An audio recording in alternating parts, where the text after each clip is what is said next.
And it's Bourbon Blog's Cigar Saturday Live with myself, Tom Fischer, and Matty Rock. Matty and I are very pleased to welcome to our show tonight a couple good friends in the world of wrestling. It's Andrew, the Reinforcer Anderson, and Nasty Boy himself, Jerry Sags. Welcome to all of you gentlemen. How you guys doing? How are you, buddy? What's everybody up to tonight? What are you guys smoking?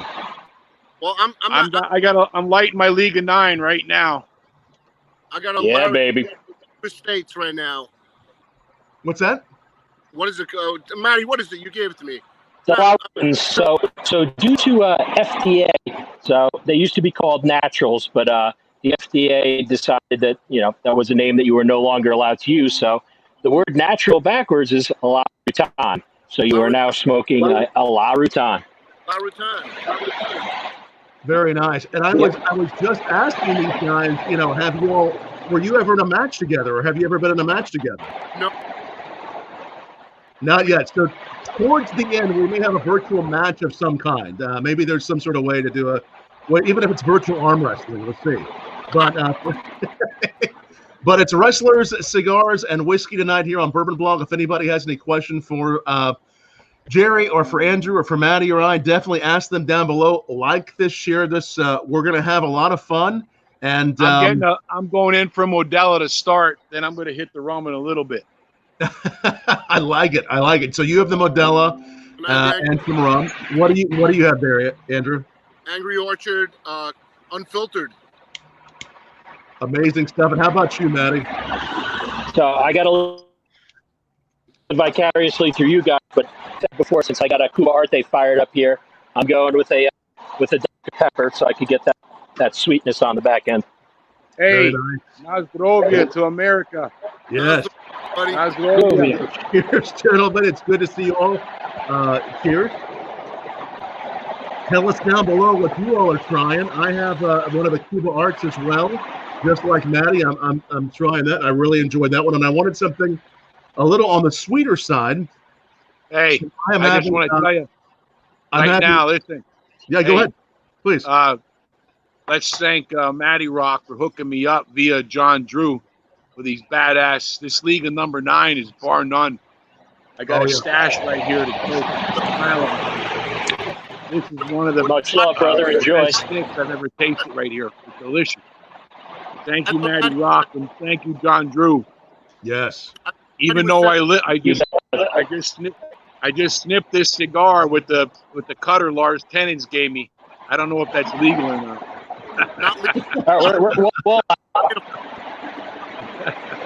I hear Milton in the background. Whoa. Knock it off. I saw Lars commenting on one of our videos today. So as we were promoting this, so that's pretty cool. It's a Lars cutter and a Liga. Is that a cigar? One of your favorite cigars there, Jerry?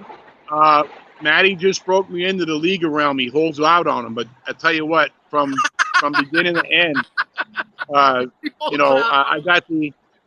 had the Pravada and a couple others.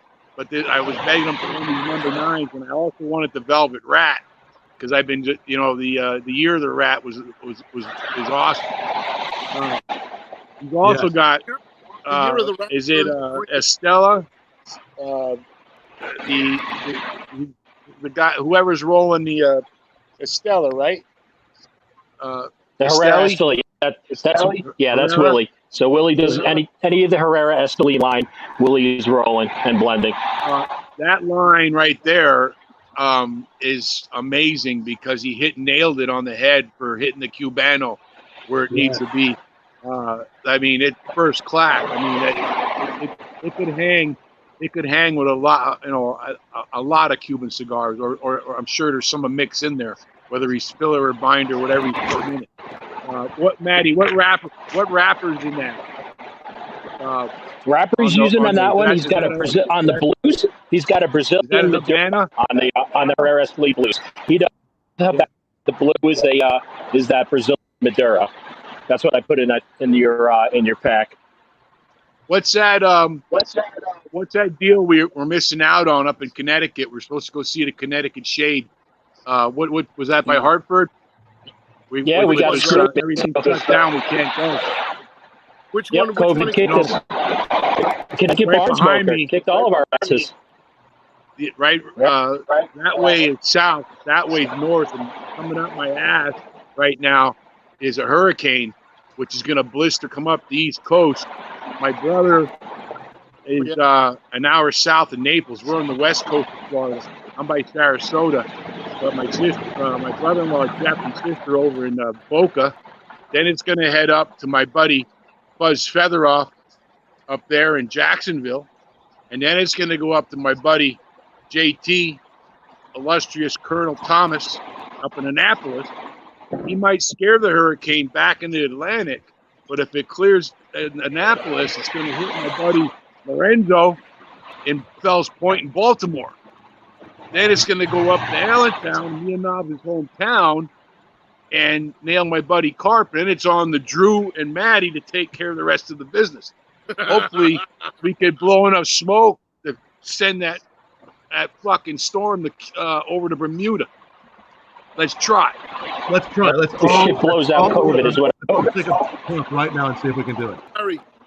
Jerry. Hey, there's a toast to all my hockey park buddies out there and all the guys I just mentioned, my high school bros, and we can't forget the one I didn't forget. He's in Clearwater, and I know he's drinking right now, and that's Drew's best friend, my partner, the illustrious one and only Brian Knobs. Yes. I'm drinking. Here's the Knobs. Here's nuts. You got to toast Knobs. The hard side because if he was here, if he was in reaching distance of Drew would be getting pretty right now. And it tastes better than a fine Cuban cigar. Drew's his nose and Knobs' armpit.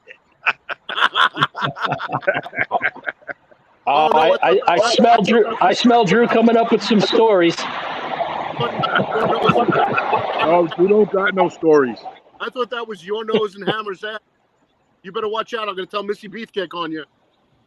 Oh my God. Stop it now. Hey, if the Hammer's out there, we got to give the Hammer a toast. Yeah, toast to the Hammer, man. That's Padre and one of our best. That's, hey, Knobs' brother-in-law, the Hammer. The one and only. The one and only. I see him drop that hammer on Drew. Salud. Yeah. Cheers. A lot of great people watching. Will, Sanj, Chris, a lot of great people. People are coming in. Jerry, and question for both Jerry and Andrew both. What are you guys up to these days? What's been happening? Kind of gonna fill us in. Well, Jerry's retired. No, me and Knobs are full-fledged, just like Drew was, into our regular shtick, all the wrestling events and Comic Cons around the country, and that's my fucking son out front. And he got his hands on some leftover 4th of July fireworks right when I'm doing this thing in the backyard. So if you hear that noise, if the bottle rocket goes by my head, it's my son Jax. He's chewing around out there. And I keep looking over my shoulder because when I was putting his chair out here in the backyard, there's a 4-foot gator 20 feet back of there from me. Somebody must be feeding the son of a bitch because he's not afraid of humans. He comes right up to me. If he comes any closer, I'm going in to get Mr. 12-gauge pumpkin ball, and we're going to be eating gator tail on the next show. So, what's the host of the show drinking? Tell me about that cocktail. Tell me about that cocktail the wife made. Absolutely. This is what's called a what do I have here? I have an airplane, paper plane. It's called a paper plane. It is it's bourbon, Aperol, some Amaro, and lemon juice. Pretty much equal parts of all. And tonight we're using for the bourbon. Amaro, as you say, amaretto. A little Aperol and Amaro. Amaro being an Italian liqueur, and which is what flavor? That ain't. Amaro isn't like the hazelnut, is it? No, not quite. It's just made of a lot of different herbs and such that come together to have this really beautiful flavor that are being used. They were used in a lot of old school cocktails. Now they're being used in a lot of cocktails these days. and then an Aperol, and then we use some of the Uncle Nearest as the whiskey in this from Tennessee, and it's incredible. My wife makes these cocktails during the show, and she does a great job. So, Matty, who had the ingenious idea? Jax, knock it off! I'll put a boot in your ass up there. Hey, Matty, who had the ingenious idea of aging tobacco in Pappy Van Winkle? Come on. So that's a good story. Pappy's got to be one of. We were just talking about Buffalo Trace because me and Knobs toured the distillery like a year ago. Yes. Where do you put Pappy compared to like the Blanton? Well, they come from the same warehouse, Warehouse H, most typically on the Buffalo Trace grounds. I'm a big fan of Blanton's. Blanton's is a little tougher to find than it used to be, but I'm a big fan of that, and I'm a big fan of Pappy as well, and I love the Pappy cigars. I think they're incredible. I even Pappy Van Winkles, and usually the two. Matty sent me the Pappies, and they're off the chain. Yeah, delicious, they're very nice. Like you guys are hitting the acids, right? You and Matty. Yes. No, John Drew's acid. See, I'm not a Lars came out in the '90s with the grass and all that kind of stuff, and I taste a little bit, but I like taking my tobacco like eating an oyster or good wine or something like that. Matty knows I love Maduro. Yes. Full, hardcore, full body, like this Liga number 9 right here, which is fucking incredible. Yeah, the Liga 9s are incredible too, and I may have one of the Maduro. I have one of the Maduro undercrowns ready for later, so I'm a big fan of all those. The Pappies, though, how long have you guys been doing the Pappies, Matty? We were talking about the Pappies. I've had about here's six, what wound up happening. 6 or 7 of them, Matty. Go ahead, Matty. Yeah, so what happened is John, the bourbon guy, as we all. You hear me or no? Yep. Well, I see. You hear me or negative? Now we can hear you. All right. You can hear me good. All Matty, right. So are you in Brooklyn? All right. So JD has always been a really. Am I in where? Brooklyn? No, he's in In Jersey. Brooklyn. You're Jersey? I'm in dirty Jersey. Dirty Jersey, baby. Can you go put a couple a bag of Matchlight charcoal under Drew's front porch for me, and could it light it and run away? You know what? Both the words knobs, you're still a dildo. Once a dildo, always a dildo. Hey, go ahead, Matty. Don't listen to You're Drew. gonna have to change the radio series. We may have a little bit of a delay on this. So JD. So JD and has always had his love of bourbons, and over the years he'd made friends with the whole family over at Pappy Van Winkle. So Julian was a personal friend, and a couple of years back, Julian approached John and he said, "What do you think about us working together on a blend? And we can put something together. We can sell them on Papico, and then we can sell other sticks out on the open market through Drew Estate." Matty, are the leaves aged in there, or are they rolled and then aged in the barrel? The leaves are aged with it. So, yep, the leaves are aged with it. The leaves are aged in the barrel and then they're rolled. Okay.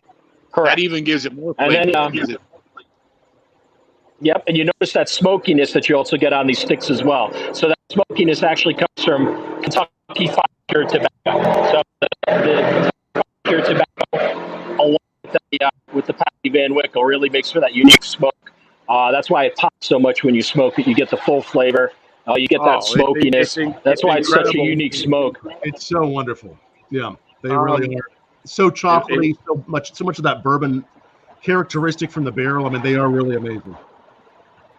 And they're easier to find, usually, a little easier to find than the bourbon. I mean, I think you might be able to get a hunt for both.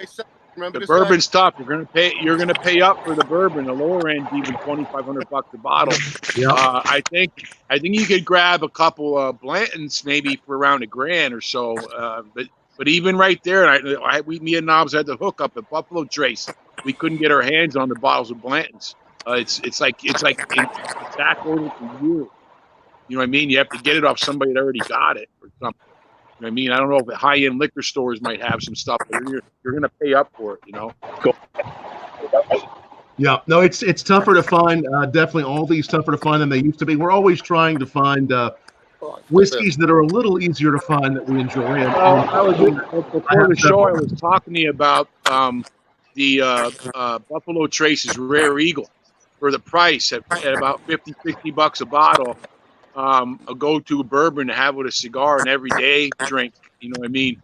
It's a fantastic bourbon. Yes, incredible. I am a big fan of the Eagle Rare. It's delicious stuff. As I was telling you earlier, I ran across just a little bit left of a little bit of the Eagle Rare ash, which was nice. Look at that ash, man.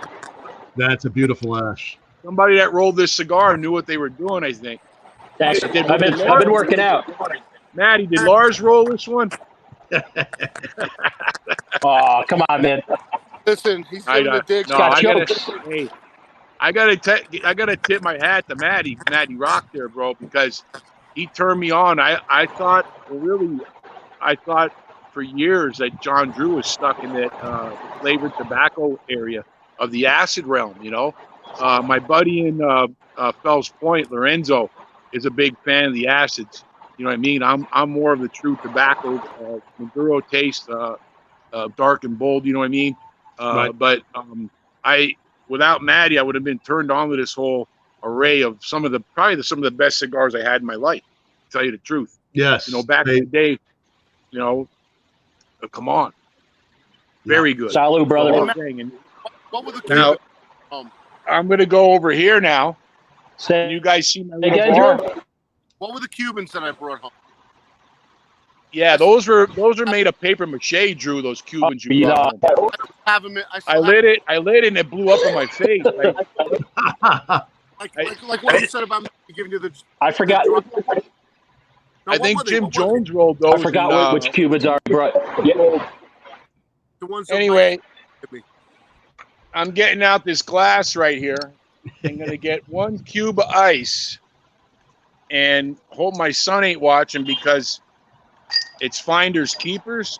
Yeah. I found this in the house. What'd you find? I was ready to bring out a nice bottle of Jim Beam, but wow. I found this. My daughter bought this for my son for his 21st birthday last week. This Don Pancho 18-year-old rum. It's in American white oak barrels, and it's a Reserva Speciale. So I hope my son Sevy ain't watching because, hey, finders keepers. Now I'm hitting the rum. Here we go. That's it. That sounds amazing. And again, everyone who's just joining us, you're watching bourbonblog.com live, and you can watch on bourbonblog.com/live, or you may be watching on YouTube, Facebook, Twitter. Lots of great. Take a sniff of that. Take a sniff of that cork, guys. Oh yeah, let's do a virtual sniff. Virtual sniff. Yeah. The virtual sniff. And hey, I think we have Andrew. We have a message from our buddy Sanj Patel. He wants to let you know it's on. Hashtag it's on. Social distancing wrestling at Sanj's Smoke Shop. Sanj's Smoke Shop. That's right. Damn Skippy. That's right. We had him a few weeks ago. Thank God that wrestling is socially distanced, because if you ever see Drew tie up with Marco, you'll run out of the arena. Is your Playboy Marco? Is he walking around like a cabana speedo by you? I saw Marco stretch you. Marco's our Mexican buddy from Chicago. Here's to Chi-Town and everybody in the Windy City. Marco, if you're watching, the best match that you ever had was wrestling Marco. Nazdrovya. Here's the hockey park. All my buddies out there. You had to see Mustang Mike Beadle outshine him at one of the NWA shows. Stags was crying all the time. Mustang, please don't hurt me. Don't hurt me. Don't hurt me. Oh my God! This is my first taste of this stuff. There's no backlash at all. I mean, smooth. I mean, I could put this over maybe even Havana Club this year. I don't know a 30-year, but at least the 12-year definitely. Smooth, very good run. And about what age is that one supposed to be? I don't think I've had that one. This is an 18. 18, okay. This is an 18-year. Great. This is up from Panama. Nice. And I have a little of the Plantation Rum. That one sounds good. We interviewed the people from Plantation Rum. Guillaume from Plantation came on our show last week. I have some of the Fiji 2005, which I'm going to crack into probably next to give those sweeter flavors against the Cuba art. But that's amazing. If you had your choice with a good cigar, would it be rum or bourbon? You know, it all depends probably on what I'm smoking. Tonight I'm doing a little sweeter drinks because of that sweeter note in the acid, but a lot of times I like a deep bourbon. But sometimes the right rum with, you know, some nice creme brulee nature of the rum, the creaminess really helps amplify those flavors of the sugars in the cigar. It all depends. I go back and forth. I even like rye. I like rye whiskey with bourbon too. I often do this one. I have this one close by, the Peerless Rye. I'm a big fan of for cocktails. Well, you think of the Caribbean. Bourbon? What's that? What's your favorite bourbon? My favorite bourbon? Favorite. Oh man, it's so tough. It's kind of like it's all very situational. I host a lot of tastings, as you guys know, around the country. Just like you all, I'm not able to travel and do my whiskey tasting series right now. Not asking to be politically correct. You can pick up. Hey, but I do. How do me and Knobs get that job to be whiskey tasters? Well, we can just all catch it. That's something besides tasting cigars. I think that would be something good to do, tasting whiskey all day. I think we could wrap wrestling and whiskey together just like we've done for sure. Jerry, Now, I think everyone wanted to do nipple tasting with that space between his teeth. His nipple tester. Hey, don't be jealous about my teeth now. You know, because you did the fake bench press record. You know what I mean? And it wasn't true. Don't be jealous. Don't be a hater. Just because I'm That's stronger horrible. than you. Just because I'm stronger than you. I can lift you and Ted Arcidi's record. Get out of here.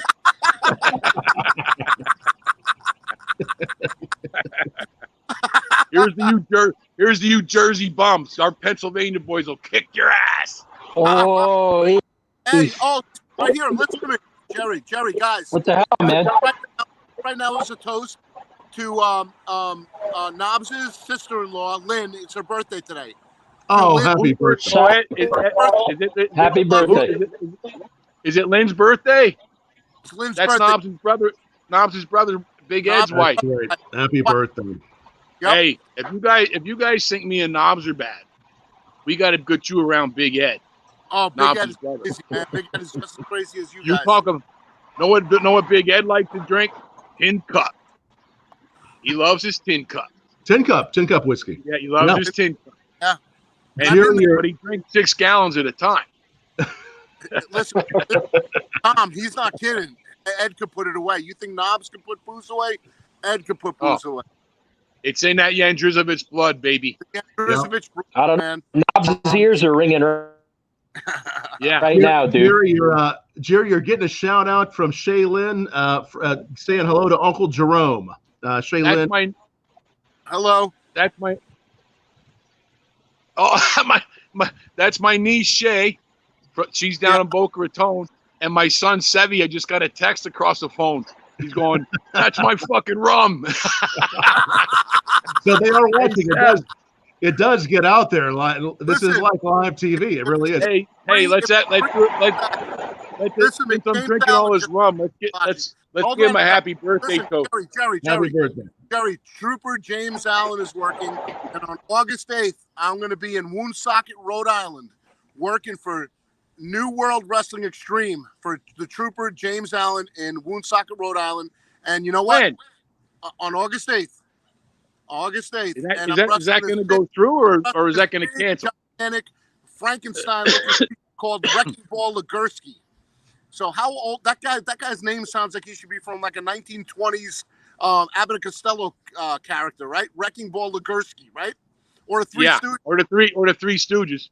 With Bustoff from the Three Stooges. So this kid's a big up and comer. He's a good looking kid. He's shaped like a giant freaking a bowling pin. But you know what? That's okay. I knock over bowling pins. Okay, Drew. How much money are you getting on this poor kid's contract? So on August 8th, Rhode Island. It's got a good show, good cast. It's the guy And runs it's true. How are you going to a live event? How is this happening? August 8th. Rhode Island is open. It's going to be your normal type of event where Drew wrestles and no people are there. That's okay. No, that's the Jerry That makes Sags sense. one. The Jerry Sags one. 5 people. Matty laughed at that one. So tell us where's the event again and when is it? Oh, Tom, this is the only man I know. When I outsell him in 8x10s, he has to take my 8x10s and throw them off the table.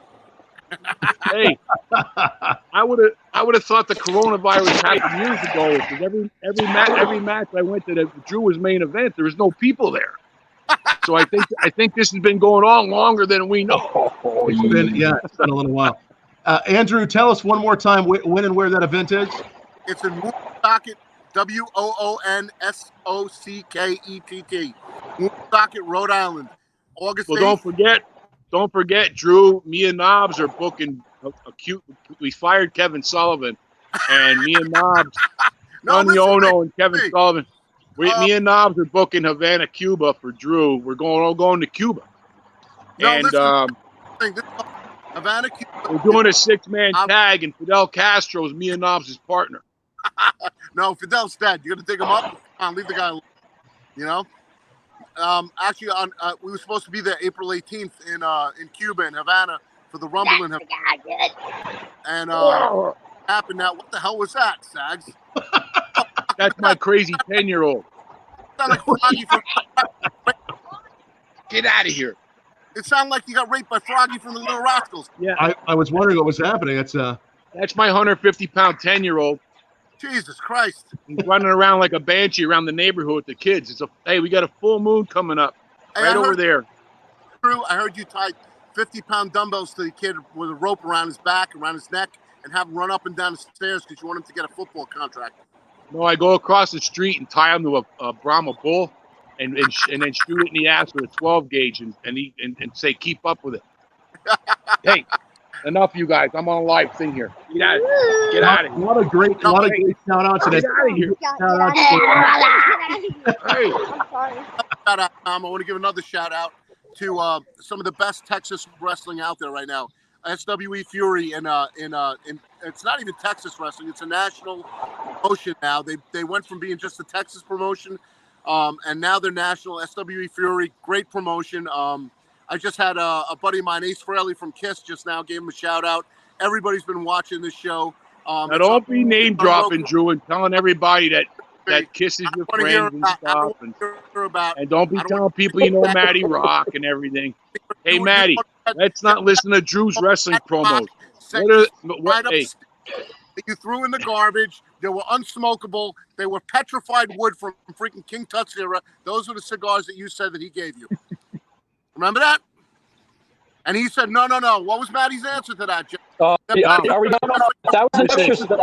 was an extra special day that day. We were in LaGuardia, right, Matty, at the big event. Yep. And I just came that weekend. I came from Lars's house. Yep. And I was smoking cigars. Lars was cracking. And I came from Lars. I go, so Matty goes, here's some cigars for you and stuff. So about an hour went by. We were back in the room. Me and Knobs were partying with our buddies and stuff. And I put Matty's cigars in the bottom of the trash can and took a picture. And he really didn't know me too good at the time, but he was fucking fuming. No. But listen, come on, my comeback was fucking fantastic. Come on, Drew. My comeback. You said that his cigars were stale and dried up, and Matty's response to you was just like your career. That's how friends. We both nodded at each other like, fucking play. Hey, Matty, at least one person is telling the truth, you. The cigars were damn good. Me and Gene looked at you like, hey, that was the night that Knobs looked at Matty, and he said Matty's head fell off his shoulders because I gave him an edible, and he told him I told him, God, no. You gave it to me, and I said, there ain't enough here. I go, here, Knobs. I gave it all to Knobs, and here it was like 100 milligrams of THC. 200 and Knobs, I go, all of a sudden I see Knobs bouncing off the walls, I go, what? He goes, you're an asshole. Why'd you get? I said, I didn't think it was enough. You know. Yeah, Blame me on it. For it. I'm the guy who had to be sitting next to him. Snobs comes up, Matty, your head. Why is your head floating off of your neck? I'm like, what? Matty, dude, your head is floating off your neck. And I just turn right around. I'm like, Andrew, I hate you. Andrew's laughing. Hey, Knobs is like, Matt, you have to catch your head. Knobs, catch your head. The next day, remember the guy? Listen, remember Jerry? Remember? No, the Drew, guy, wait a minute. We missed something. The guy Wait, we missed something there. You missed a historic moment right there, because that was the last time we sat down with Mean Gene. Yeah, that was. We sat next to him at the con. It was Mean Gene, and then Mean Gene and Knobs partied at the bar. And Jimmy Hart walks up, and Jimmy's talking to me and Knobs, and Mean Gene goes, and me and Knobs are standing. He goes, how you feeling, Mean Gene? He goes, he points at Jimmy Hart and goes, 75 without booze. He points at himself and goes, 75 with booze. And we just pissed our pants. God bless Mean Gene. That was the last time I missed the shit out of him. Cheers up, Mean Gene. We miss you, buddy. What a great motherfucker he was, man. Great dude. Funny as shit all the time. Non-stop. Yep. That was the last time I heard him say balls in person. Yep. That was it. That was the last time. Great. Dude, balls. Yeah. That was the last time I heard balls. What do you say all the time? Right after that, Hulkster went on and took a picture of a martini. I know how close they were, because they go, Mean Gene and that whole crew, Andre, Bobby Heenan, Mean Gene, the whole gang, Jesse the Body, go back to the AWA where me and Knobs broke in. And I know him and Hulk were tight from the get-go. And I mean, it tore Hulk's heart out. But I remember him sending out a picture. He was at a bar and said, God bless Mean Gene. I know he had to be crying, because they were there. It sat on a table by itself. A martini, Mean Gene's go-to.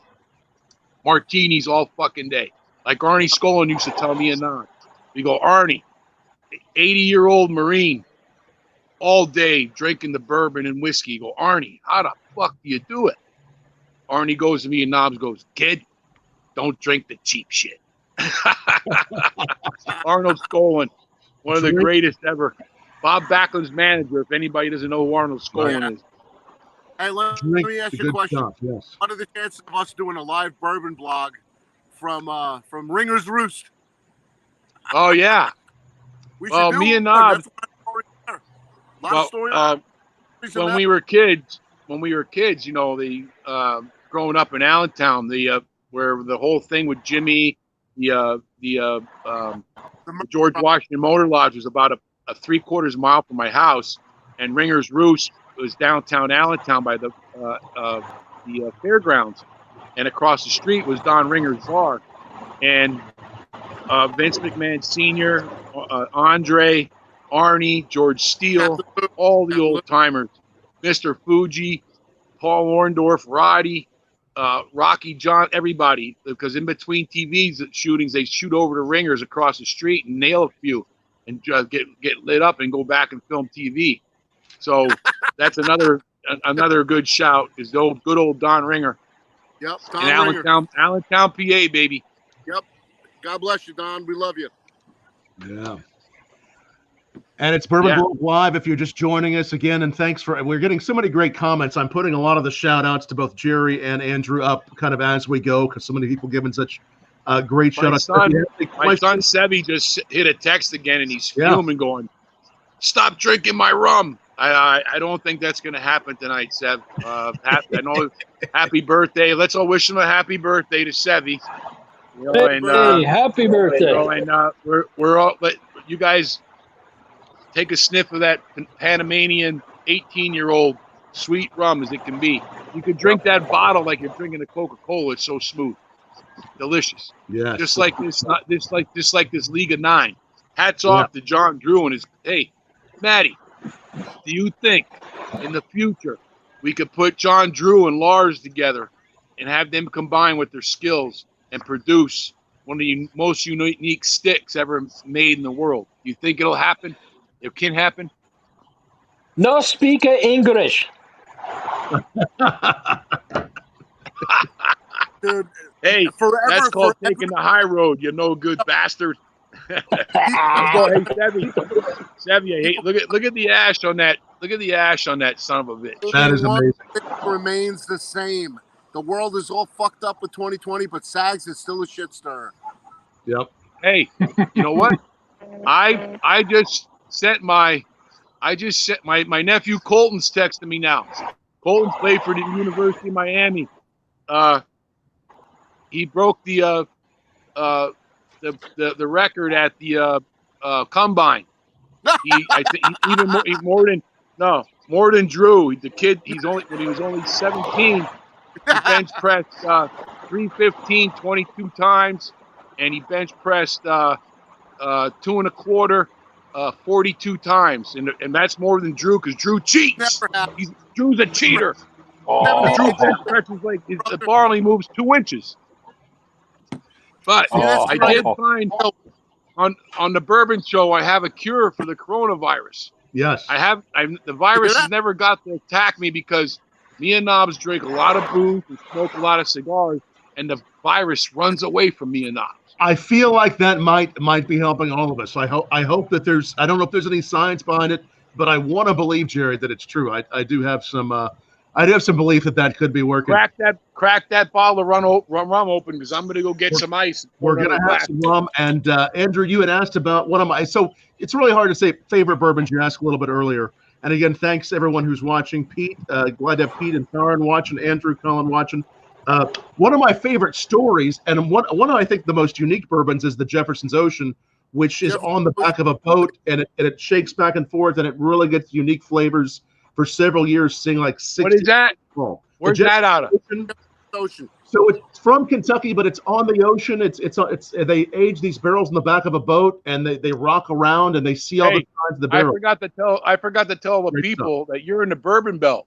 You're in our Wednesday night Mid-South, Jerry Lawler, Jimmy Harttown, Evansville, Indiana, and Louisville was our Tuesday night town when we worked for Mid-South. And then Monday night was live from the Mid-South Coliseum in Memphis. And every Saturday morning was Memphis TV. Sorry, Drew, you never got to work there. I remember when you guys used to come here to Evansville, so that's cool.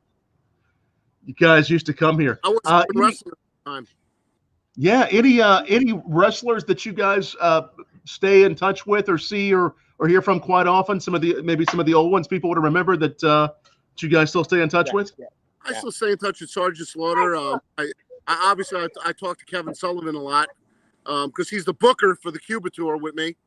You know, yep. Who is? I speak to JJ Dillon quite often. You know, I speak to Arn every now and again when I run into him at conventions. But as far as during the coronavirus, this whole pandemic, I talk a lot. Tito, Greg Valentine. I talk to Valentine about at least once a week. Tito about once every 2-3 weeks. Tony Atlas, I've been on the phone with him a lot. You know, obviously Knobs and Jerry. You know, but for the most part, I miss a lot of the guys. I mean, I've been messaging back and forth with Jim Duggan, and Jim's doing good. Hey, Hacksaw's one of our best friends.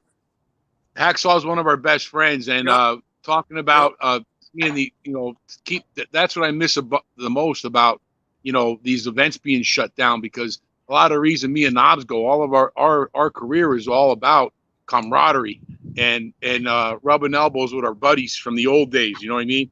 And all the guys, a lot, you know, and it's sad that, you know, every year goes by, there's a few missing. You know what I mean? God bless the ground they work on. We're still around, but it's a sad thing. I miss that camaraderie and seeing our buddies, and that's the most fun part of it all. When you go to an event, like we're up there with Drew and the guys, and you got Matty coming in there with the sticks, and all the guys are around. It's like a hee-haw, you know? And we have a blast. We have a damn blast. Look at that ash on there, Matt. Yes, some great ashes here tonight. Look at that. Love that Liga. I'm giving you my battery power is at 8%. Yep, perfect. It's great. My battery. Thank God. I hired a guy to short out Drew's phone so he couldn't stay on there long. Talking about him and Kevin Sullivan, J.J. Dillon getting kidnapped by the Cubans I'll have to get my buddy JT and the whole United States Navy from Annapolis to go down to Guantanamo Bay and save his ass when they throw him in jail down there. He'll be in a goddamn gulag, for Christ's sake. You better behave yourself. You better behave yourself. Enough with that large shit, because Matty's running the locker room. Right, Matt? Listen, Lars runs Cuba, baby. And if I drop Lars or John Drew, I got to get out of jail free card. Matty Rock is bringing some John Drew estates down to Cuba with him. So you better behave yourself. You want to be booked. I ain't behaving myself. And if I end up in jail in Cuba, they better have a steady flow of Cahibas coming to the. You know what? We got to get you one of those piss bottles, and you won't be in jail, Mr. Bladder Boy. You know what, Drew? All right, Drew. I'm looking Andrew, right before your 7% drops. What happened? Oh, look at that ass. Before his 7% drops, guys, Andrew, go talk about where people can buy merch and stuff, because you got people can buy my merch. $4 phone. Who's the battery? You get the newest line, the Spike, the Golden Spike T-shirt, and a double-sided T-shirt, long sleeve T-shirts, tank tops, whatever you want, any design. Drew, wait a minute. Both of your two fans have bought all the memorabilia they need. So I think everybody's taken care of in the whole United States. You're good to go for a while. Listen, the dildo after sags and knobs. That doesn't mean you guys are popular. So yes, we are. Hey, Andrew, what's the best website to point him to? What's your website? ProWrestlingTees.com. Google the Reinforcer Andrew Anderson. You can get any of my T-shirts. I got about 4 or 5 designs on there right now. We have the website called if you want to be a dildo.com. Go ahead and get one of Drew's shirts. And then you're formerly a first-class dildo. Look at this. Dildo.com. You got look at this. Look at it. Face on it. You see, look at that number 9. That's a number 9, baby. Yeah, that's true that they modeled the dildo after you and Sags, you and Knobs, and you guys have your faces imprinted on the test. What's that? What? We said you guys had never done a match before, so this is kind of becoming the match, right? So this is please don't put me in the. I'm trying to put up a match right now. Don't put me in the ring with Drew. To see if really Jerry Sags got the Ken Shamrock. Bow tie. He's the referee. He's going to be on Mill's Lane. He's got the bow tie. It's on. Now he's stirring the shit. Ken Shamrock versus Jerry Sags in a shoot fight. I think Sags will knock Shamrock into tomorrow. But you know what? Well, hey, don't stir shit.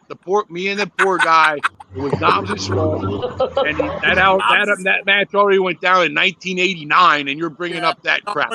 If I was near you, I'd burn your eyeball out, just like Johnny Valentine did to Barry Windham. No, I tell you what, Matty Rock, do you think I could be like an honorary referee one time, maybe for one of these? Absolutely. Absolutely. I actually insist on it. Yeah, I think it's a good idea. Absolutely. Whiskey, it could be a multitasking thing. I might miss Matty, the new people that are online, give them an idea of what you're doing. I got a breakthrough idea. Why don't they start making the cigar labels out of tobacco? Because I get drunk and I smoke them down to a nub, and I go, "Oh my God, I just smoked the fucking label." That could be a brilliant idea. They could somehow etch them with lasers or something. How many times have I done that? How many times have I? Yeah, you've done that. Now I know Sanj is online. How about when Sanj gave you those sticks to smoke and you almost shit your pants?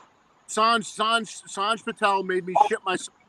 He said, be gentle on me. I was with Sam Houston, and I was a Tokyo Monster, and I fucking wound up shitting myself, turning green. Me and Tokyo were in the back of the car. Sam Houston was cackling like a chicken. Matty's laughing his ass.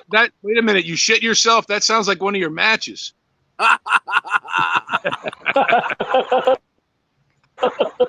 Oh, my God. No, Sanj being Sanj, he goes, Andrew, what do you smoke? And Andrew, unfortunately, said, Sanj, go easy on a lightweight. So Sanj gave him something with a hair up, and him in Tokyo actually turned green. Sweat. I'm not going to lie. Listen, Terry hey, can everybody, shut up, listen. shut Listen up for a second, Drew. Wait up. Listen, What? I want to give a shout out, like, cause you're promoting all your fucking goofy wrestling shows. Listen, my buddy today, he's a coach at Jim Kelly's camp up in Buffalo, and he's in a Randy wheelchair. His name's Bobby. He was at our Met show. I think you met him at the Met show. Yeah, Bobby texted me today because he heard we were going to be on. I got to give everybody in Buffalo. That's our second hometown, me and Knobs. But good Cheers, old guys. Bobby is a great guy. Let's give a toast to Bobby in Buffalo. He's one of Jim Kelly's coaches. He's a great kid. And, you know. and also, this is to Randy Gray, who says the Nasty Boys are 2 dildos. Cheers, kiddo. Yeah, tell Randy Gray he needs to get some teeth whitening before he comes on one of these shows. All I got to say is that we have an upcoming Christmas album coming out with a lot of celebrity guitar players. Well, Drew, did you know Randy has that new dental procedure, the summer teeth? Some are brown, some are yellow, and some are missing. Which I'm in the missing category, but I don't have brown, yellow, and green. Randy has them all. He's from Jamestown, New York. I just want to let everyone know, Tom and I are responsible for this. When you come in with guns blazing, you know what? We're innocent. Randy Gray. Yeah, that's right. What about Randy Gray's boat tour? What happened last year? Tell me about the Randy Gray boat tour last June. I can't tell you about it. You were on it. The boat almost sank in the fucking Erie, in the Great Lakes. What the fuck are you idiots doing out there? You sent me on that adventure. I can't stop laughing. You sent me on that adventure. I'm gonna choke. Randy Gray took these idiots out in the boat. Me and Knobs were in on that one, and they were in the middle of Lake fucking Erie on that fucking shitbag boat and almost sank. And then Drew, I was at home singing the Edmund Fitzgerald. Oh my God, that was too much. Listen, Jerry, we had a question from somebody down below. You may have told this story. I'm sure you've told it many times, Jerry. Where did the name the Nasty Boys actually come from? Where did you guys come up with that name? Me and Knobs thought, Knobs is in the Army, and he got thrown out, as I did college. Right. I just had a long talk with my old college coach for 2 hours, and we were laughing. And my coach called me because I sent some stuff to a needy kid. my buddy on my football team, Jack Quigley from Olean, New York, is fighting cancer right now. And he had Coach Morbido call me up, and he goes, Sags, just tell me the story again. When you went to the dean's office, what did he tell you? I go, you really want to hear that again? I go, okay. And so I walk into the dean's office, goes, well, Mr. Siganowicz, we're going to have to excuse you from this university. This is Ferrum College. It was a stepping stone to get into the bigger schools. We played all the D1 schools from North Carolina, Virginia Tech, all of them. And I got called in after being there for 2 years. And he goes, you're going to have to leave the university. I go, well, wait a minute. I'm going to get my grades up. This is going to work out. I can get this. He goes, listen to me, Mr. Siganowicz. This is the dean of admissions. He goes, there's no grades to get up. You don't have a grade point average. You were thrown in jail twice. You were caught in the girls' dormitories 37 times. This is a Methodist school. And you don't have a grade point average, which means you've never went to class. I go, well, I'm going to start doing that. Well, what do you do during the day? I said, well, I wake up early to go eat a big breakfast. I eat 2 dozen eggs and a couple steaks. I go back to bed. Then I come to the weight room and train for 4 hours. And then I go back to bed. Then I get ready to go party. And, we eat mushrooms and smoke dope. And then we fucking drink all night. And then I end up in the girls' dorm. So I'm having a great time here. If he wouldn't have kicked me the fuck out of college, I was on the John Belushi run. I would have been in fucking college. I said I would have never left. I would have stayed there for 15 years. But they said, get the fuck out of here. And me and him, like my old coach, pissed our pants. So that basically was my college career. It can contend with close to John Belushi and Animal House. Put it that way. And what school was it you were at? The illustrious Ferrum College. Ferrum College. And if you've seen the movie, I graduated St. Peter's University. Listen, I was in the moonshine capital of the South, Franklin County, Virginia. Yep. Tom Hardy. Tom Listen, Hardy. my battery might run out You anyway, guys hear me? right? Tom, thank you. Thank you for having me, guys. Thank you, Andrew. Thanks for being here. Andrew, always a Thank pleasure. God. I hired somebody to short out Drew Andrew. Simone. Eric, Drew, love you, brother.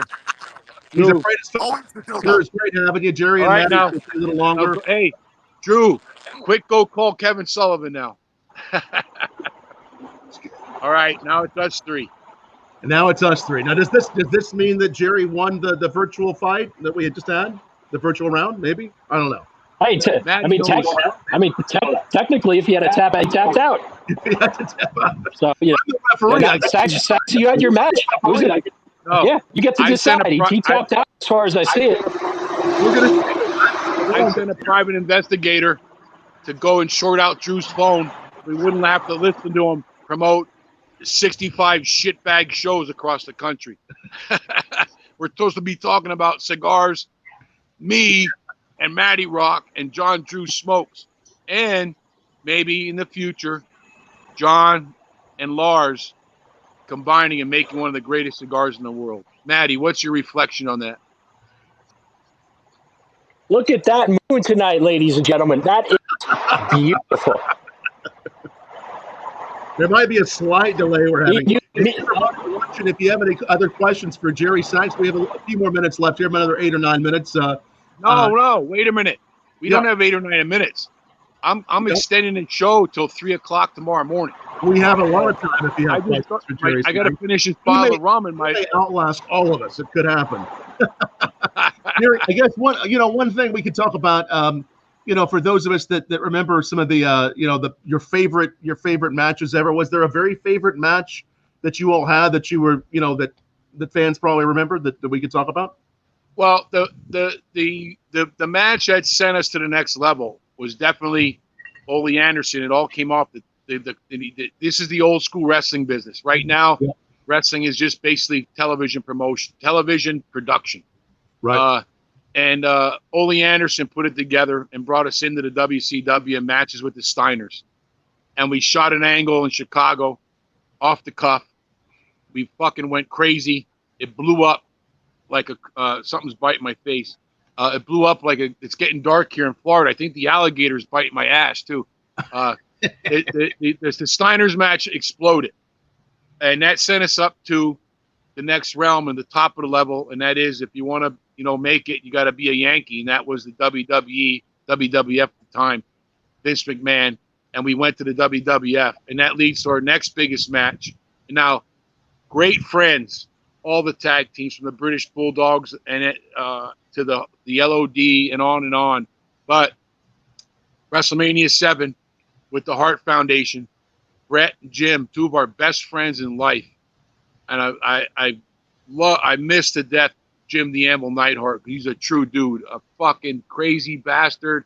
Played for the fucking Raiders, shot put champion, everything. And Bret Hart, the whole Hart family, are great friends with me and Knobs. Davey Boy, Dynamite, Brett, Owen was one of our best friends. That match with the Hart Foundation when we won the belts at WrestleMania 7 was the pinnacle of our career. But we have met so many, I can't mention them all. But that's pretty much. And then of course, our run with the LOD. But one of our best friends, Butch and Luke, the Bushwhackers. Oh my God, two of the greatest guys on earth, craziest motherfuckers you ever want to meet. Just on and on. I don't have enough time to go into it all, but those are just some of them, and the two that excelled us in a thing. But now we did make history when we went with Cactus Jack, we call him, because that's who he was then, but it's Mick Foley and Kevin Sullivan into the Chicago street fight and the Philadelphia street fight, because I grew up in Allentown and, big fan of the Broad Street Bullies in the 70s, the Philadelphia Flyers. We had David Schultz as our referee in that match in Philly, sold out, downtown Philly. And we did these street fights, and they were fucking over the top. I think we should have had the top match of the year in '95, but Sean, one of our best friends, too, Scott Hall. We have a history, but he's still one of our best friends. Right. Sean and Scott beat us out with their ladder match. But we made history with those first ever seen street fight type wrestling matches in the history of wrestling. When we did the Chicago street fight in Chicago, we went back into the locker room, and Ric Flair, being from the old school, coming off like the Buddy Rogers type wrestling and that type of stuff, goes, "What the fuck was that? What in the fucking?" He chewed us. Ric Flair chewed us a new asshole. I went out of there with my head hanging down. Nevertheless, we go home from Chicago. Then we fly back up to center stage and tape TV for Ted Turner. And Rick walks in the locker room. It's filled with everybody, from Macho to Sting to Ricky Steamboat to Lex. Everybody who's anybody was in there. And Rick goes, "Everybody come in." There's probably 40 guys in the locker room. And Flair goes, and this is respect out for Rick, because, knowing the old school, like Gorilla Monsoon used to freak out when I would spit coming into the ring. And back in the day, you weren't allowed to touch a chair or a table or anything like that. Rick called everybody together at center stage and said, I got to apologize to Brian and Jerry. I took a Learjet home, and my son, God bless Reed. We had Reed's first match, Rick's son. He was a great kid. I used to throw Rick.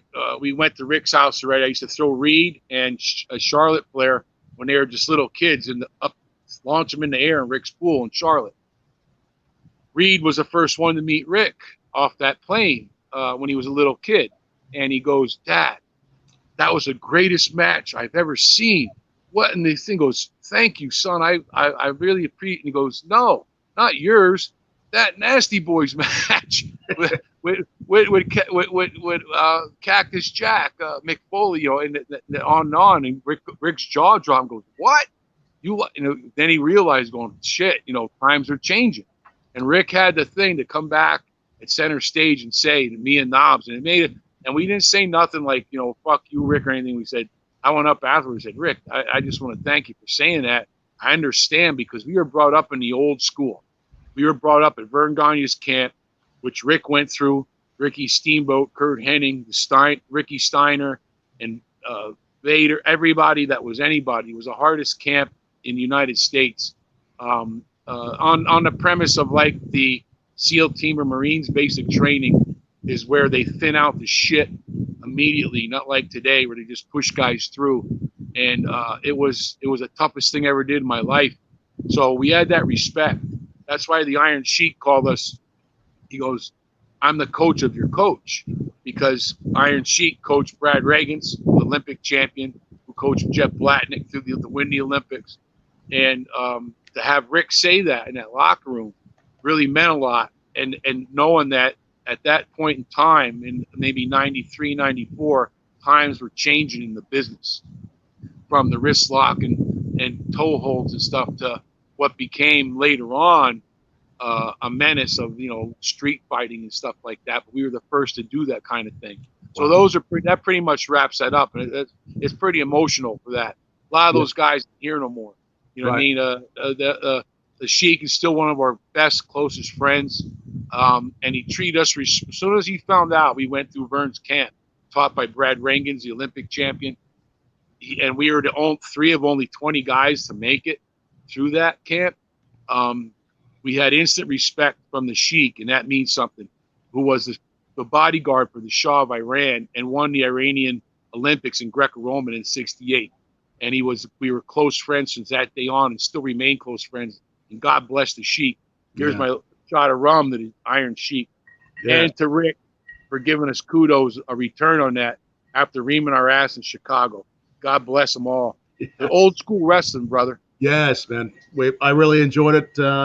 Salute. And I do want to give a shout out to you, my friend, because I love bourbon. I love good rum and great bourbon. It's the best things on earth. And also the best thing on earth is a great cigar. And I want to give a shout out to Matty Rock for promoting and delivering John Drew cigars and turning me on to the excellence of his cigar rolling and the quality of his sticks, or bar none. And when we came to Tampa, Steve Kern brought us down here with Mike Graham and Dusty Rhodes in 1988. And coming to Tampa, I met my wife here, and her father, he's passed. He was 90, grew up in Ybor City. And that was pretty much the Tampa hub for cigar rolling at a turn of the century and through the early 1910 to 20s and 30s. Ybor City.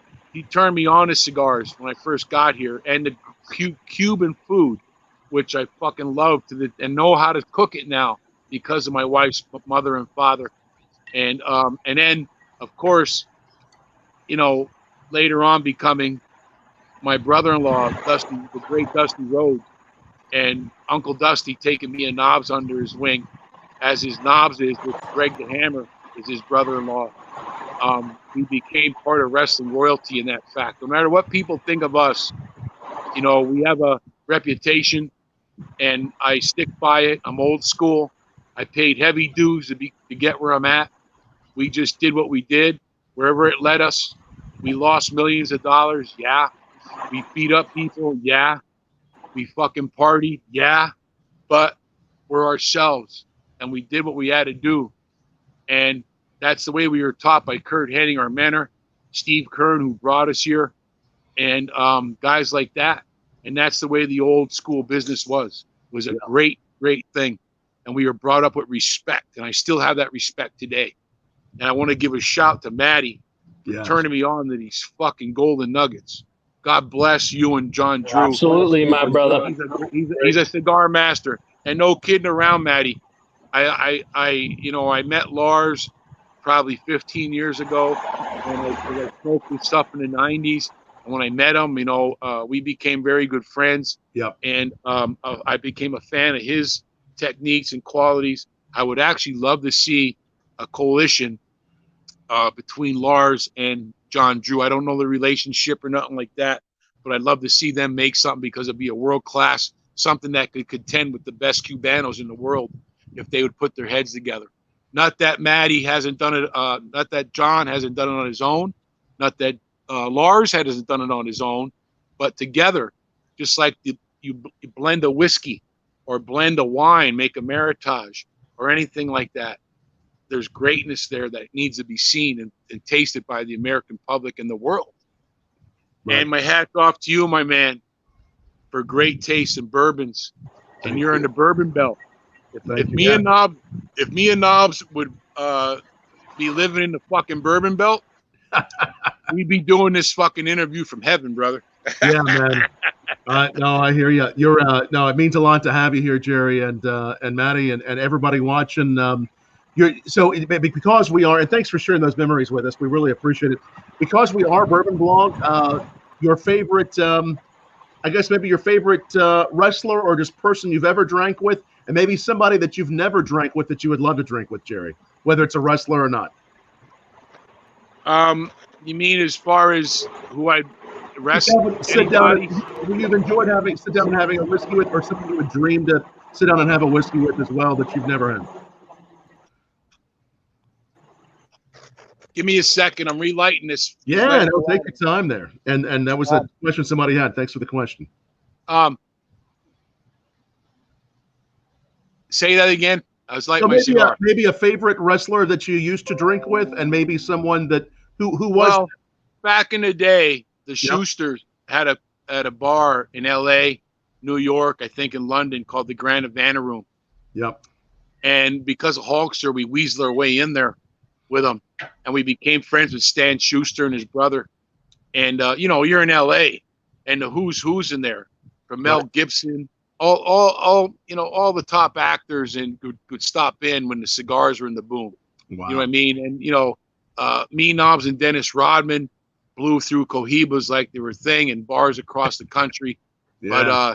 But all those guys, and have that experience in the mid '90s, it was fucking sick, dude. Good times, really good times. And but I really wish that you always do.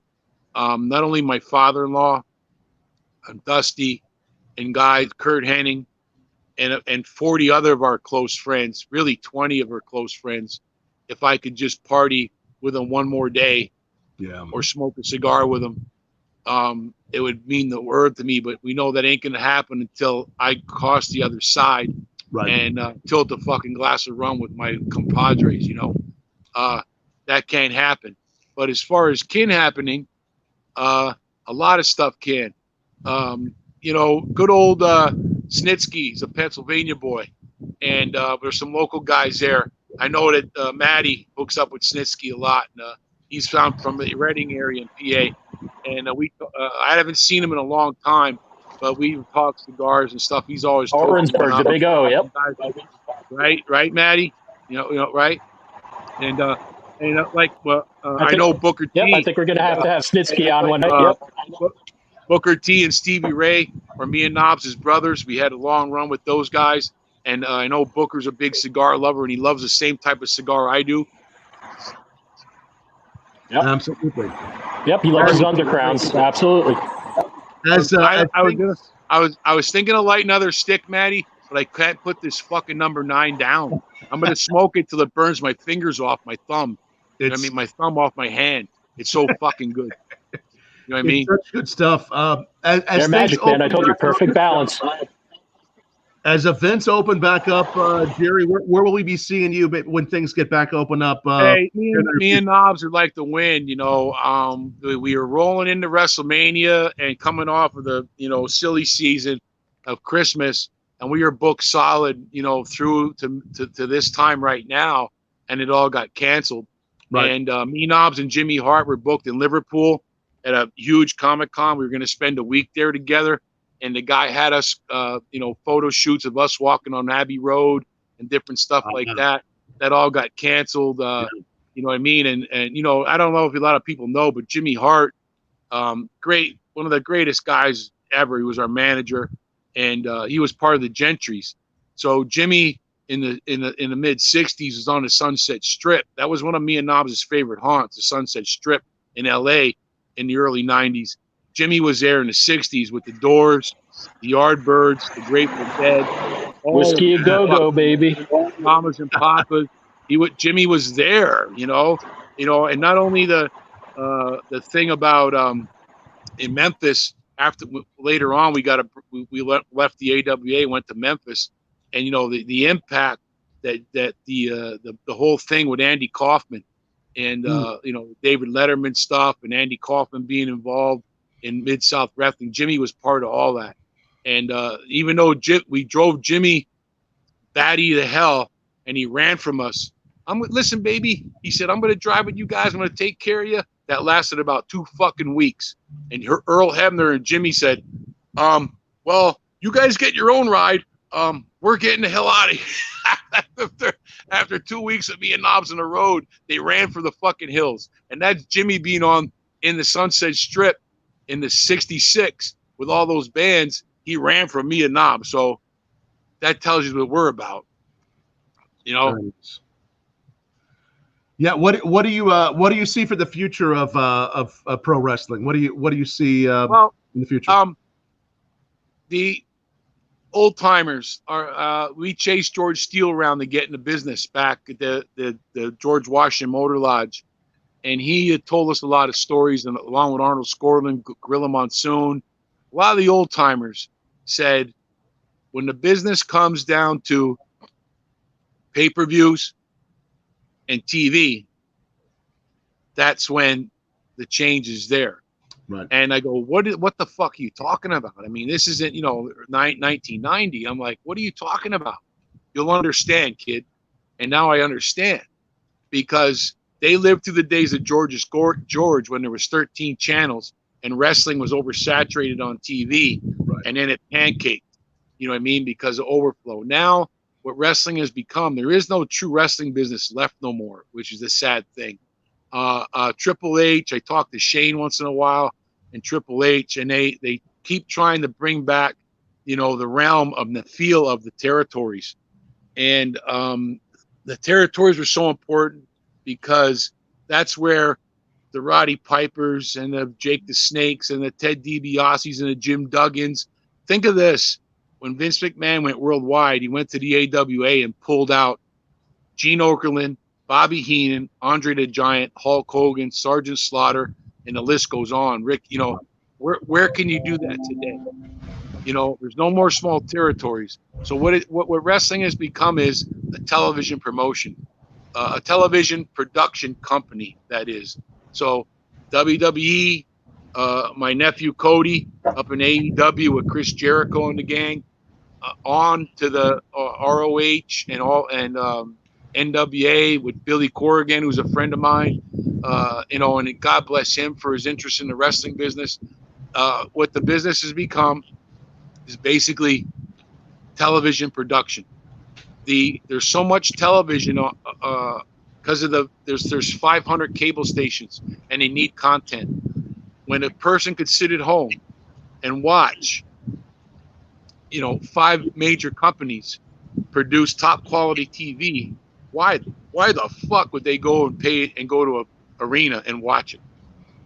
That was the heart of our business. Vince McMahon was his father and his grandfather were true promoters, and they used television to drive people to come to the live events and drive that live event audience.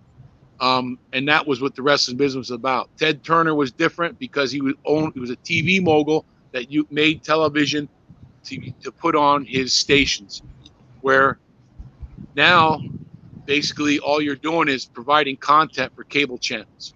And you got to give it to the young guys because it isn't easy. Right. Where we were brought up how to draw money, how to make money, how to get yourself over. Now they're taught basically how to be a soap character, and they say, read this, do this, say this, act like this, and do what we say, and you do a TV show and go home. Right. So that's what I'm saying, in a way, that they're truly, the wrestling business has to remorph itself and basically die off, and the small territories come back for that to come back. I don't know if that'll ever happen because of the way we are now with cable and such. You know what I mean? Because the house show, which arena business, is where you really felt the people, where you really connected to the people, where they really got to see you. You gave them a taste of what you were on television and in your matches and stuff. And then you promote it what you were. And then we went to Cleveland or wherever with LOD, and they watched us live fucking go crazy. And it was sold out arenas around the world. I hope and wish that it could come back to that. But I think with times, as is with baseball, as is with football, as with all the sports, it's come down to television production and TV. You know what I mean? So the wrestling business, that it's a sad thing that I was brought into and paid heavy dues to get into and respected with all my life and heart, isn't really there no more. And a lot of my friends that are passed, I talked to Joe Henning, Kurt's son, Mike Rotundo's sons, to Charlotte Flair, to all the third generations. I just was at, less than a year ago, Rocky Johnson's funeral, because, Dewey, we call him Dewey, but at The Rock, when we were in Tennessee, Rocky and his wife, Peter Maivia's daughter, which is The Rock's mom, lived above us. And Dewey, we call him Dewey because that's what his family called Dwayne. We call him Dewey. And they lived above us. And every once in a while, Rocky, who just passed away, God bless him, would come, hey, Nasty Boys. And living with us that time was Sean and Marty, the Rockers. Scott Hall was living with us in there at different times. Kurt Hennig would come in and out. And our apartment was like Animal House. Can you babysit Dewey? Me and the wife went, sure. And me, Knobs, and Dewey, the Rock, were laughing at his dad's funeral about the times we had when he was a young kid. And we brought him down there because if you could be a fly on the fucking wall for what went on in our apartment back in the day, I don't know if you can even put it in a fucking book, and that's basically it in a nutshell. Things transform, things move on, and the business is what it is. But can it get by with people? I hate to the core when people talk about our business to other people like they paid their dues to be in the business and expose things about our business that only back in the day we back when I was brought into wrestling, we still dressed in separate locker rooms. We didn't talk. We didn't do anything. It was good guys, bad guys, and you met in the ring. You know what I mean? They expose all that stuff now and talk about it freely. I hate that. I hate that with all my heart. I really do. It just doesn't fit with me. But it would be like talking to Dick Butkus or Vince Lombardi or Jack Lambert or any of the guys I loved as a kid playing football back in the day with the new rules. Don't hurt the quarterback and tackle with your arms. And, you know, things have changed. What do you do? Right. What do you do? I got to give it to the young guys for somehow squeaking a living out of it with the way things are today. Right. I wish it could go back. We don't have to go back to the old school guys wrestling. I think there just should be writers and people that have more knowledge of the business than guys from MTV and Hollywood writers writing scripts for wrestlers. Right. You know what I mean? Because that was done like driving down the road.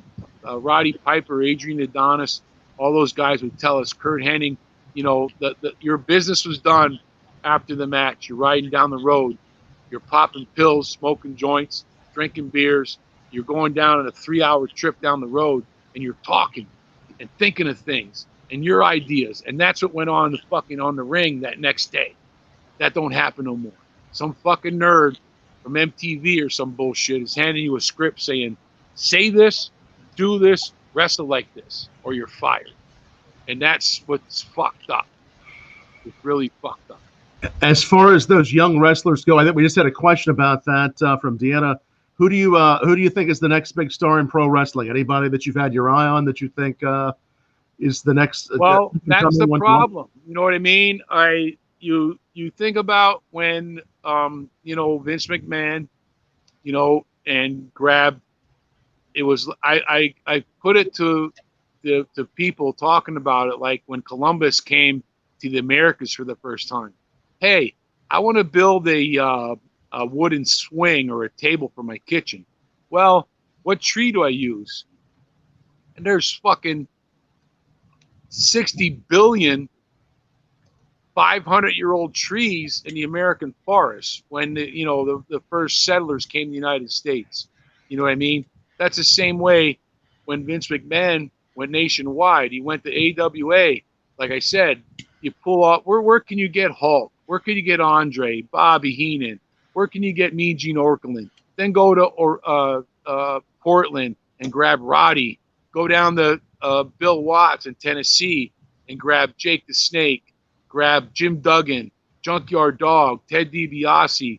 You know what I mean? Then go to Florida, snatch up Dusty and Lex Luger. I mean, where can that happen these days? How can you possibly say who's going to be the next star? Where's that guy going to come from?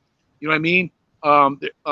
Two guys that I really like, CM Punk and what's his name that has the beard that's married to one of the Bellas? Yes guy. What's his name? Daniel Bryan. Okay. That's what, luckily they tapped into a culture, and they dipped into the independent realm and grabbed guys like that because there's no small territories to go and just bring a top guy. I think that, it went from, we were supposed to go back to the WWE. We got called up. Me and Knobs took the easy money, which he never should have did because we went into the whole skit with fucking the NWO and bullshit. And we would have went back with Mick and Stone Cold. We went back at that time in with Shawn and Triple H, were close friends of ours. We stayed. But where do you go now and say, where's the next John Cena? Where's the next Rock? Where the fuck are you going to get these guys when there's nowhere to get them from? Right. You know what I mean? It'd be like looking for a cookie, and Nabisco's out of cookies. The Keebler elves are fucking smoking dope somewhere. Where are you gonna get? Come on. What the fuck are you gonna do? You know what I'm saying? That's a hard Now I'm gonna question. have a picture in my head, dude, now I have a Keeber elf in my head smoking right. smoking a bone. I think It's a whole that's new gonna flavor stick. cookie. It'll be coming out in 2021. The Keebler Elves with the edible. Hey, I just want to give. Hey, is the show getting ready to close now? Yeah, real quick. Yeah, we we're have ready. our buddy Chris Duque. A question through Jerry. Remember Neff? Is it Mavia? Rock's grand uncle. Peter Maivia, his grandfather. All right, that's what he's asking about. Yeah. What about him? I don't know. He just was curious. I think he's a fan of Chris, he's asking because Chris is my Hawaiian brother, so he's that's the what Hawaiian he's asking. brother. So. Yeah.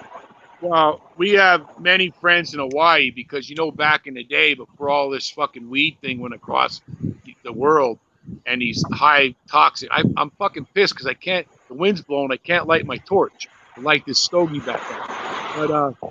But you take Peter Maivia was the owner of, and he was a high chief, the Rock's grandfather of the Hawaiian Islands.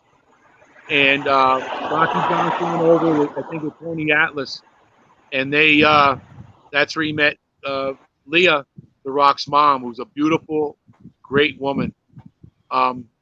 Just was with her, and they met, and their offspring was Dewey. And back in the day in the territories, you could do something like that. And Peter Maivia was a high chief, and he ran that Hawaii. It was a golden place to be because you could think of if anywhere you want to wrestle, like and we wrestled Florida Championship Wrestling with Dusty back in the days, Mike Graham and Steve Kern. Once a month we go to Bahamas for 4 days. And if you could picture fucking Florida in the 80s, the women, the booze, fucking truckloads of cocaine, and then we go to the Bahamas and it's 10 times worse. What the fuck were we doing? It was insane, but that was the times. You respect it to that level of what it was, and it will never be again. I don't think it will be for a long time. Right. But he was Dewey. Everybody goes, well, you guys know that Rock and all this stuff, and he makes all this. Well, you know what? I was there when his dad was in Tennessee. We were fucking. You don't make mounds of money, and we were going up and down the road for peanuts. And he had his family in the road, living in that apartment. And Dewey was a kid that got the Rock. When I say Dewey, I mean the Rock. That went from town to town with his parents, and here and there, in different high schools, almost like being a military brat. Like my buddy JT, he's a Marine colonel, now a professor at Annapolis and at Marine Corps University for a lot of years. But you raise your family as a military family on the, go from base to base. Your kids get pulled from school to school. And it isn't an easy life.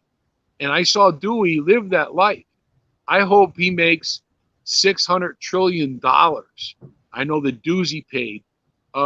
When he came, the last time I saw him before I saw him at his dad's, I saw him twice, but when he first made it in wrestling, and then I saw him at his father's funeral because he's, untouchable. You can't get around him too much or don't see him too much. But he came after our accolades in Tennessee, where he lived above us, when he was at University of Miami. We roll into Miami. I come in, I drive down from Tampa up here, and hey, there's a kid here that says he knows you. Who? I go, and it's Dewey, the Rock. I go, Dewey, come on back. I go, hey, I've introduced him a lot. This is Rocky Johnson's son, the whole 9 yards, and he's paying. He's no money, living off the thing. I go, Dewey. I mean, me and Nom said, you're gonna make. I know you're gonna make it, football. There's son. You're gonna fucking make it. We're gonna be watching you on Sunday.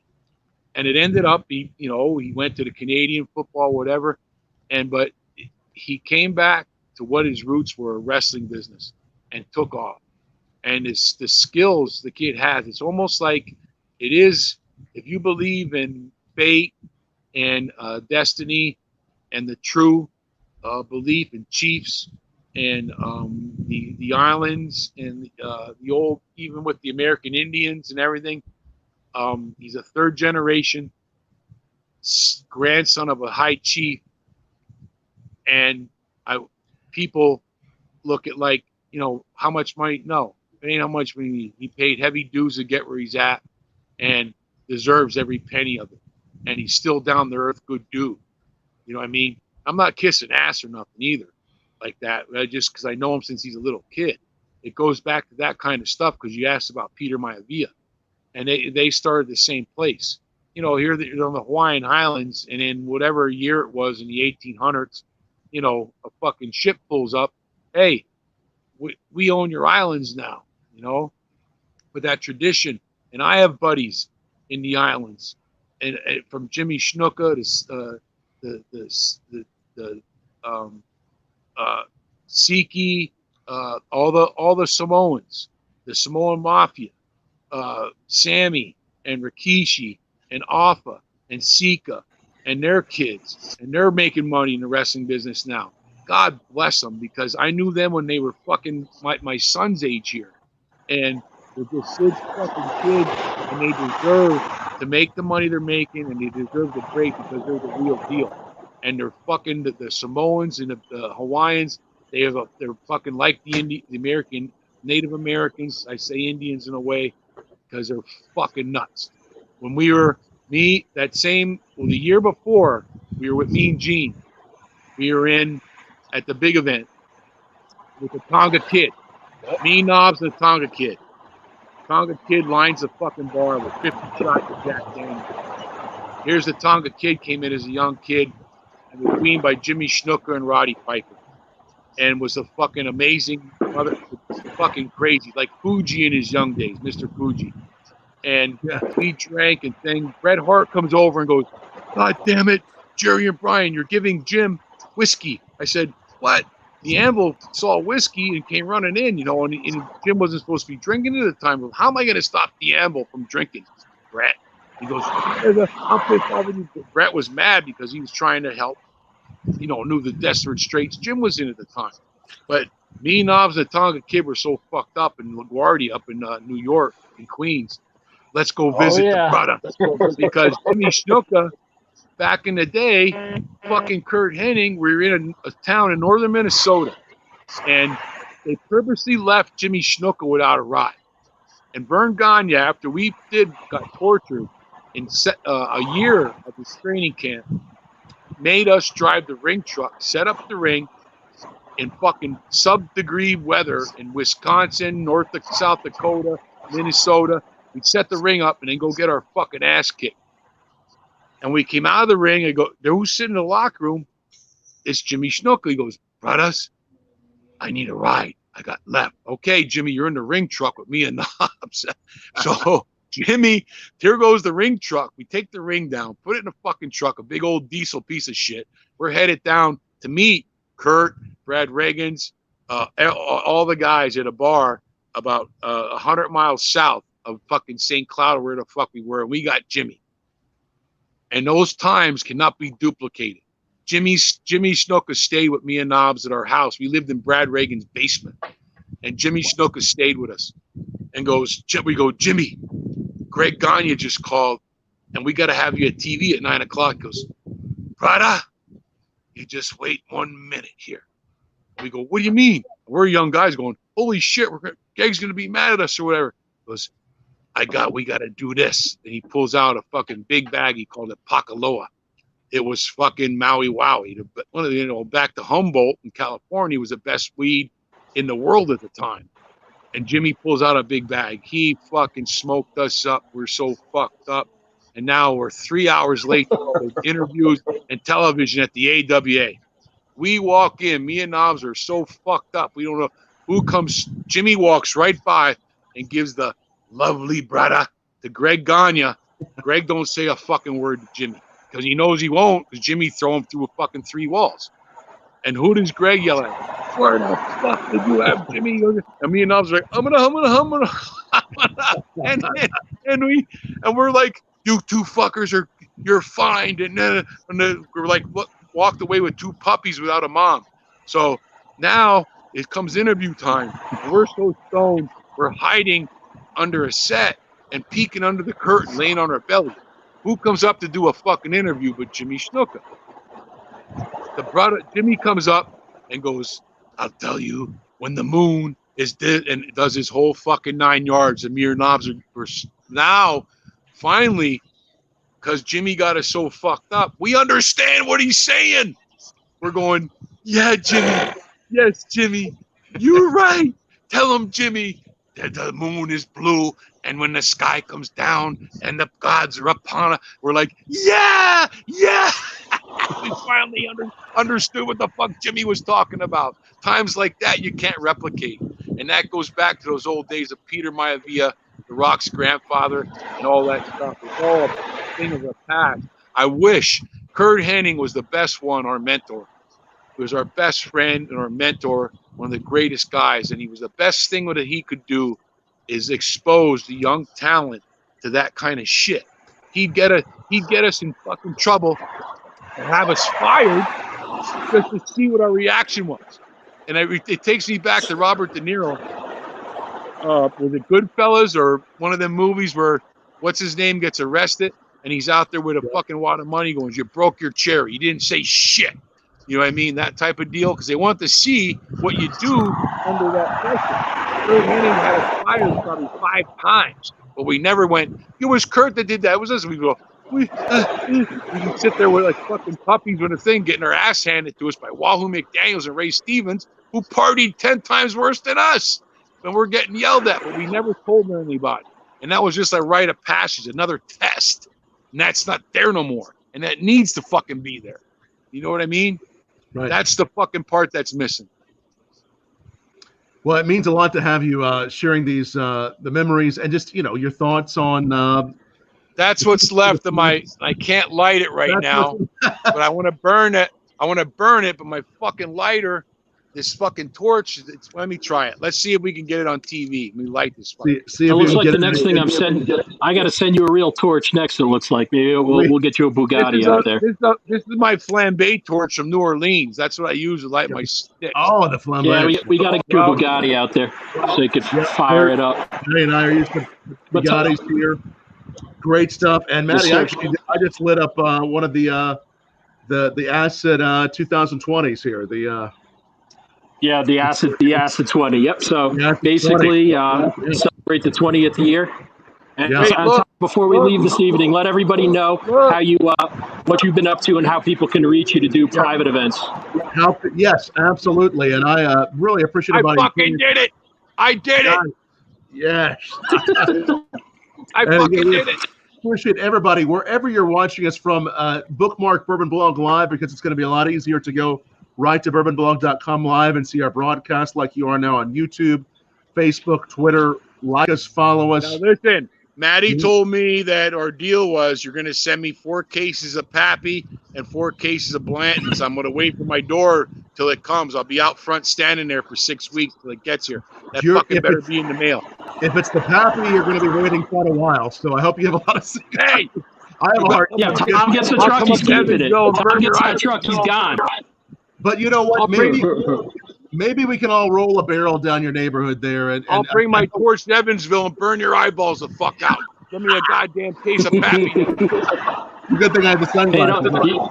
Man, Jerry, I look forward to a whiskey with you. I promise you, whenever we meet up for a whiskey, Jerry, I'll bring it. Brother. Listen, God bless you. Thank you. And Matty, you're an invaluable man. John Drew. God bless you, because you turned me on to something that is a great thing. Yeah. John Drew's a master at what he does. Estella, how do you say the name again? I'm fucking he's a master at the Cubanos. Keep those fucking sticks coming. They're fucking amazing. You got it, my man. You're the best thing that John Drew could have walked upon. Yeah. And hey, me, you, John Drew, and let's go to that fucking thing. And I want to see the Connecticut shade grown up in Hartford. I want to see those plantations. You got it, baby. As soon as COVID's put to rest, count on it. We'll have Tom up there too. We'll do it. And All right, I look forward to seeing you for a bourbon at some point there, Jerry. And let me say goodbye to all my hockey park brothers from back in Whitehall, PA, the Hockendakwa area. Everybody in hockey, JT, Lorenzo, Bart, Knobs, Hoots, everybody back there. Fuzz, Featheroff, my brother Jim, my brother-in-law Jeff down at Thing, and my nephew Colton, and my son Sevi, because his bottle of rum got donated for this event. God bless everybody. Hey, and let's do this again. We'll do it again. Absolutely. Jerry. And everybody watching this will be up permanently for you to watch. Also, check out our podcast channel. And if you want to drop me a line and talk to me about whiskey or hosting a virtual private tasting for you, drop me a line at Tom at Bourbon Blog. Also, I got to tell everybody before you leave, we just got on TikTok today. So we've been doing a few behind-the-scenes videos of the bourbon and whiskey and the cigars we've been having on TikTok. So follow us on TikTok at Bourbon Blog. Hey, and I'm old school. I'm old school, so I have no fucking social media whatsoever. That's all right, Sal. We take care of you. I don't know what TikTok is. I don't do Facebook. I don't do fucking Snap Blast, dickhead, or whatever it is. I don't do none of that shit. I live a private life. Leave it up to Drew and Matty, and you'll get connected with me. Get me a fucking case of bourbon, motherfucker. I'm gonna come and burn your eyeballs with my creme brulee maker. I promise you, Jerry, when you and I have a whiskey, I'm going to bring you something nice and rare. You're going to love what I'll bring you. Oh, I hope you do, my friend. Special. We're going to have a good time in Florida with you wherever we see you. And at some point, take a look at this before you go. That's where I'm at with that. Oh, nubbing it, baby. This is Hemingway said it the best. There's nothing like the last 2 inches of a Cuban cigar, and that's where I'm at. That's where all the fucking resins are, baby. Smoke it. You got Matty, you're a man of your word. Matty, you're a good guy. Yes, listen, keep drinking that fucking bourbon, my man, and get me those 50. So much, get me that truck. Have you? And Matty, I better see that Pappy Van Winkle truck pull up to my house next week with a truckload. I'm gonna work on that. It could take a little bit of time, but I feel like if we tell him you're gonna be coming for him, it can happen, right? All right, much love. I appreciate you all. Thank you for your time. Matty, here's the John Drew. Next week, who will we have next week, Matty? We will have K-Mac, Kevin McCormick from Drew Estate, one of the longest tenured employees over at DE, on the line with us. So stay tuned. Yeah, watch Matty and I same time, same place. None of this shit. I want to be on every fucking show from now on. Yeah, we love that. The nasty show. Then we would really owe you a lot of Pappy, which we'll have to really work on that. But we'll have some of those Pappy cigars. Thanks everybody for watching. Also, my hockey park brothers. Everybody, be careful. Love you guys. Love you. Much love, guys. Be good.